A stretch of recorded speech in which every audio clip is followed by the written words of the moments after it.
nor how many people have died. One human rights group estimates that number to be over 200 in the last 5 days alone. The government has cut off the internet, and journalists are being refused entry, making it that much harder to get a clear idea of what is really going on. Stephanie Decker, AlJazeera. Now, Saif al-Islam Gaddafi is the second eldest son of Muammar Gaddafi's 7 sons. Widely regarded by the West as the friendlier face to Libya, he's helped lead talks which resulted in Tripoli renouncing nuclear weapons and ended decades of isolation by the West. He advocates political and economic reform. As a result, his clash with conservatives, including members of his own family.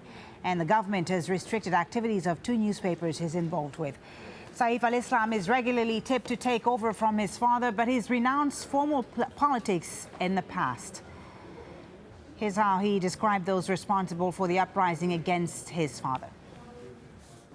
There were mistakes on both sides. Police, and especially the unprepared army, made mistakes.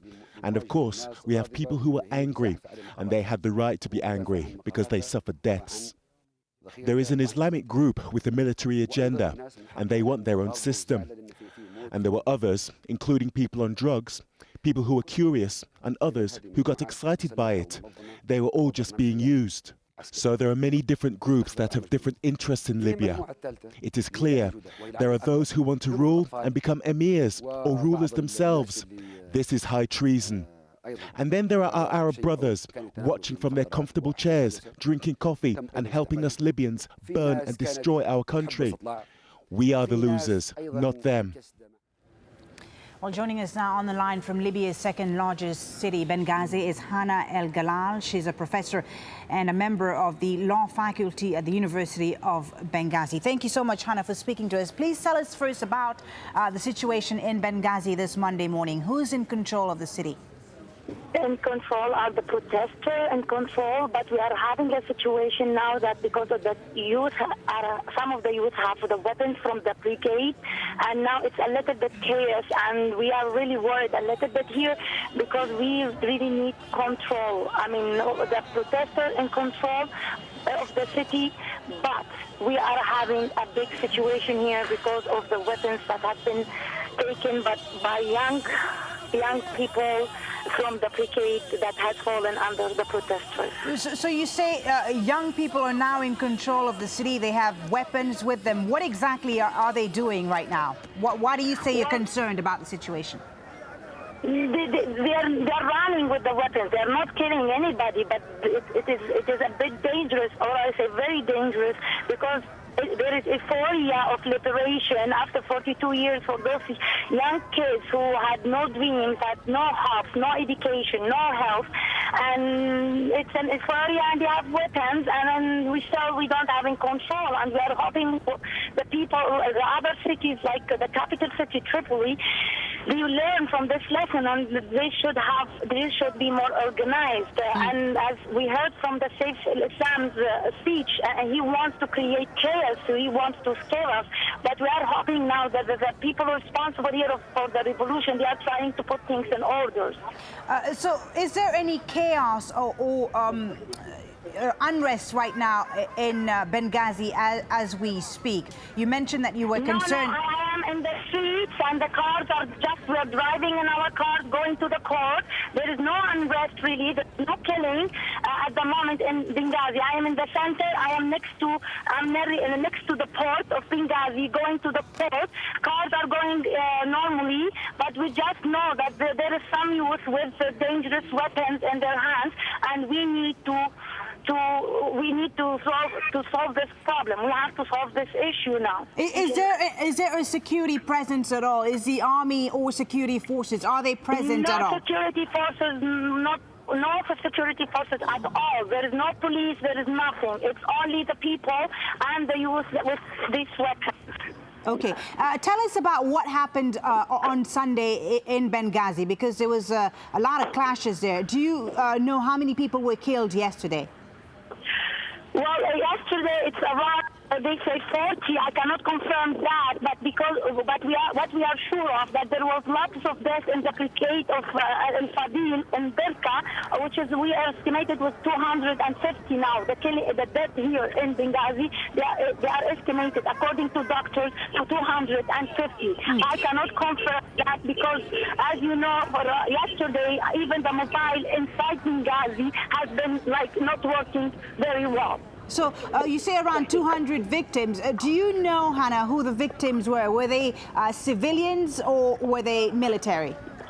No, civilian, and they are very, very young. They are 18, 17, 20. Those are the youth, our youth. They are the youth of the revolution. They are the people who had no hope, no dreams. They are my students who had no dreams. They had no focus. They had nothing to look for. And this revolution came and they had a dream. They wanted freedom. They wanted rights. They wanted human dignity and human worth.